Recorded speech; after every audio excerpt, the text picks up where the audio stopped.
जय श्री कृष्ण। आप सभी भाई बहनों को रक्षा बंधन की बहुत बहुत शुभकामना और हार्दिक स्वागत। आपके अपने YouTube चैनल उमेश देवज्ञा जी। अगर आपने अभी तक हमारे चैनल को इस YouTube चैनल को सब्सक्राइब नहीं किए हैं कृपया कर दें और बेल आइकन को दबा करके उसे दबाना न भूलें। कृपया जितना आप समर्थन देंगे उतना आपको हम मंथली हॉरोस्कोप, नक्षत्र, तिथि, त्योहार, पर्व की जानकारी में देता रहूंगा। अब बात आई रक्षाबंधन। काफी शोर शराबा के साथ हलचल हो रहा है हमारे सनातन धर्म के हर त्योहार पर। 8 को मनाए या 9 को मनाए, कृपया मनाया जाएगा 9 तारीख को। अब बात यहाँ फिर आ गई, भद्रा क्या चीज है, भद्रा किस ग्रह का नाम है।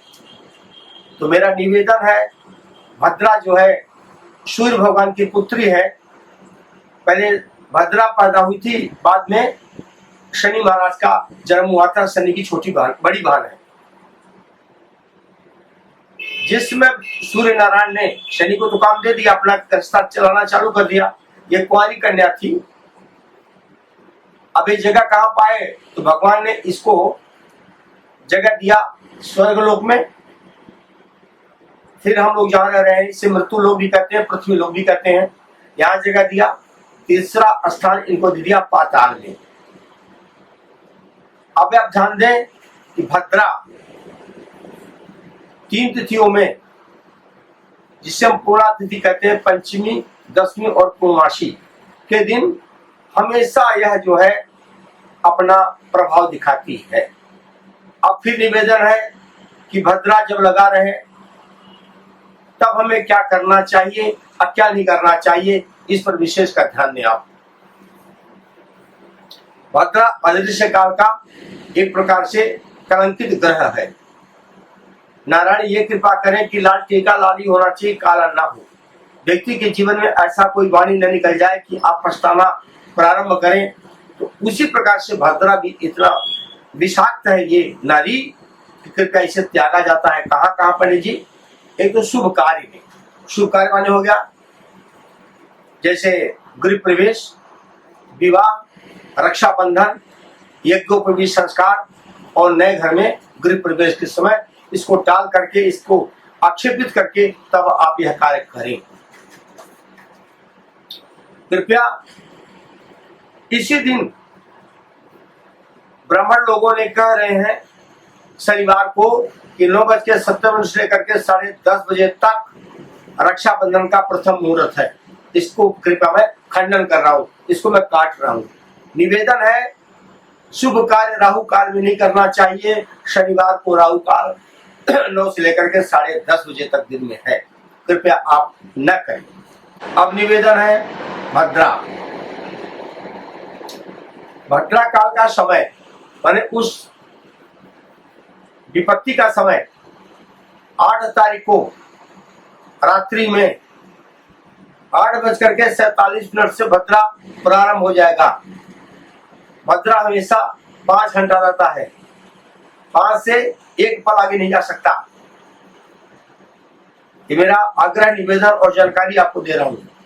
ये कब तक रहेगा? 8 तारीख को लग जाएगा रात्रि में 8:47 से चलते चलते चलते 5 घंटा गुजारा करेगा। ये 1:47 पर समाप्त हो जाएगा। यानी 8 की रात्रि खत्म, 9 का सुबह खत्म। जब आप प्रातः काल उठेंगे उस समय भद्रा का कोई वास नहीं होगा। पर जैसे सूर्य नारायण, उस दिन नक्षत्र होगा श्रवण, मकर राशि पे श्रवण नक्षत्र से मकर राशि बनती है। एक यह जानकारी ले लें। मकर राशि से जो 3 राशियां हैं उनको सावधान रहना है, मैं अभी बताऊंगा। अब आपका जो चंद्रमा का उदय है वो कुंभ राशि पे हो रहा है, कुंभ माने घड़ा, इनको भी सावधान रहना है। अब जो विद्वान प्रातः काल 9 से लेकर के 9 बजे से लेकर के 10:30 तक का प्रथम मुहूर्त निकाल रहे हैं, वह कृपया खंडित कर रहा हूं मैं, यह मुहूर्त उचित नहीं है। कुछ दिन शनिवार का दिन होगा, राहु काल का समय है 9 बजे से लेकर के दिन में 10-3 बजे तक राहु काल रहेगा। आपको उस समय रक्षाबंधन भाई के हाथ में बहन कभी भी रक्षाबंधन न बांधे। अब आपको रक्षाबंधन कब मनाना है, अभिजीत मुहूर्त मैं आपको दे रहा हूं। दोपहर में 12:07 से अभिजीत मुहूर्त शुरू हो जाएगा। शास्त्र भी कहता है कि हमेशा भद्रा काल को बचा करके मध्याह्न काल में अपने बहन भाई को रक्षा का सूत्र बांधे और अपने जीवन में भाई से सेवा शुश्रूषा के लिए वचन मांगे। 12:07 से लेकर के 1:09 तक अभिजीत मुहूर्त में पहला रक्षाबंधन। दूसरा योग दोपहर में 1:30 से लेकर के 2:21 तक, इसमें 2 योग बन रहे हैं। एक तो चंचल योग बन रहा है, चंचल मुहूर्त है, योग है, इसको मुहूर्त भी कहते हैं। दूसरा है अमृत बेला योग मुहूर्त है, समय दोपहर में 2:25 से लेकर के सायंकाल 5:17 तक रक्षाबंधन पूर्ण तिथि और शुभ माना गया है। रक्षाबंधन कहां से प्रारंभ हुआ, जिसमें भगवान कहते हैं कि अति रूपेण वही सीता, अति गर्भेण रावण, अति दानात बलिर्बद्धौ, अति सर्वत्र वर्जयत्। अति नहीं करना चाहिए। जानकी मां से बढ़कर के धरती में कोई सुरवती नारी नहीं थी। रावण से बढ़कर के अहंकार किसी के पास नहीं था। और राजा बलि जो दिति के पुत्र हैं, अदिति के पुत्र हैं, जिस समय बलि जो है इंद्र का आसन प्राप्त कर लेते तो देवताओं ने एकत्रित होकर के अपनी सत्ता स्थापित करने के लिए अदिति गर्भ से वामन भगवान का प्रादुर्भाव हुआ। छोटे कुमार को भेज करके उनके यज्ञ में दान लेने के लिए नारायण पहुंच गए। भगवान को देख करके राजा बलि मोहित हो गए।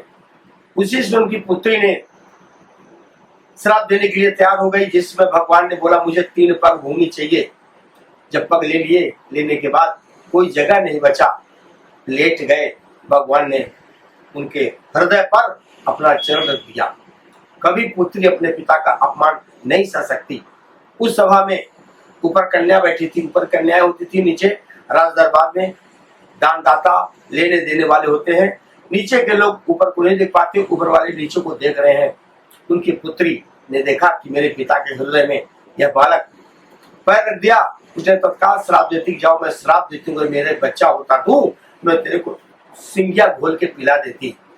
तब भगवान ने उसको मान लिया कि तू मेरी माँ बनेगी। जिस समय वह बनी क्या, जा करके पूतना बनी।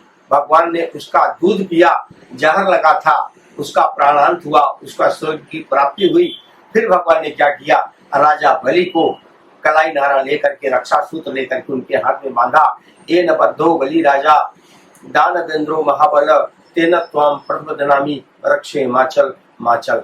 मतलब ये कहा राजा बलि के, नारायण मेरा तो जीवन धन्य हो गया, मैं दान देते देते आपका दर्शन कर लिया, अभी में कोई लोग नहीं चाहिए, अब आपका दर्शन मुझे प्राप्त होता है, ऐसे आशीर्वाद दो। भगवान ने कहा दिया, जाओ मैं आशीर्वाद देता हूँ। जब चतुर्मास लगा इस समय भगवान उनके यहाँ जाकर के पहरेदार बन करके आशीर्वाद देते हैं, खड़े हैं। फिर उनको एक आशीर्वाद दिए कि जो मृत्यु लोग में हम लोग जहाँ पूजा पाठ करते हैं, अगर पूजा पाठ करने के बाद आसन के नीचे जल गिरा करके माथे पे नहीं लगाएंगे, चाहे घर में प्रतिदिन आप पूजा करें, चाहे मंदिर में करें, चाहे यज्ञ इत्यादि करें, अगर नहीं करोगे ऐसा तो आपका आधा पुण्य राजा बलि को प्राप्त होगा। अब आपको करना क्या है, क्या गया है कि 2 राशि वाले सतर्क हो जाएं। एक तो कन्या राशि और कर्क राशि वाले, क्योंकि अष्टम राशि पड़ रही है तो बहन अपने भैया को केसर का टीका लगाएगी। केसर का टीका लगाने के बाद भैया जी को अपने चीनी और दही खिलाएंगी, तब अपने भाई को रक्षा बांधेगी। कर्क राशि वाले व्यक्ति अपने बहन से पहले यही निवेदन करें कि बहन टीका लगा दो और दही चीनी खिला दो, तब मुझे रक्षा सूत्र बांधो। भाई उनको गिफ्ट में क्या देगा, पैसा दीजिए चाहे मत दीजिए कोई दिक्कत, पर भाई अपने बहन को चांदी का सिक्का अवश्य प्रदान करना। 2 राशि वाले, कौन राशि वाले, कन्या राशि वाले अपने बहन को सिक्का प्रदान करेंगे और कर्क राशि वाले अपने बहन को चांदी का सिक्का प्रदान करेंगे। आप सबको इसी वचन के साथ, मंत्रणा के साथ आशीर्वाद देता हूं। हम भी आप सबको, मैं पुरोहित हूं। हमारे चैनल को आप देखें, अगर कोई शंका हो तो मेरा फोन नंबर आपके इस चैनल के माध्यम से मिल जाएगा। मैं आपको हर उत्तर का जवाब दूंगा, उसका कोई दक्षिणा नहीं लूंगा। और इस रक्षाबंधन के त्योहार को गंगा जी जरूर स्नान करें। न जाए गंगा जी तो आप अपने बाल्टी में पहले गंगा जल थोड़ा छोड़ लें और 2 दाना काली तिल, फिर आप स्नान करें गंगा माँ का ध्यान करके, पूरे बाल गोपाल करें। और आप अपने बहन जब अपने घर में आपके यहाँ आए जीजाजी के साथ, भाइयों के साथ, उनका दोनों हाथ से आप पैर छू। एक हाथ से पैर छूने वाला व्यक्ति दरिद्र हो जाता है और गरीब हो जाता है। कभी भी देखो, नारियां हमेशा अपने से बड़ों का 2 हाथ से पैर छूती हैं, पुरुष हमेशा एक पैर से छूता है। ये गलत। हमेशा 2 पैर से पैर छुएंगे आप तो राजा बनेंगे, और जिसके आप पैर छुएंगे वो रोगी नहीं होगा। आप सबको राम राम। पूरा हमारा चैनल, यूट्यूब चैनल जो मैं बोला हूँ लास्ट तक देखें, तभी आपको पूरा अनुभव प्राप्त होगा, ज्ञान प्राप्त होगा। हर महीने की त्योहार की आपको तिथियां जानकारी होगी। राम राम। हमको आप ज्यादा सपोर्ट करें। जय श्री कृष्णा।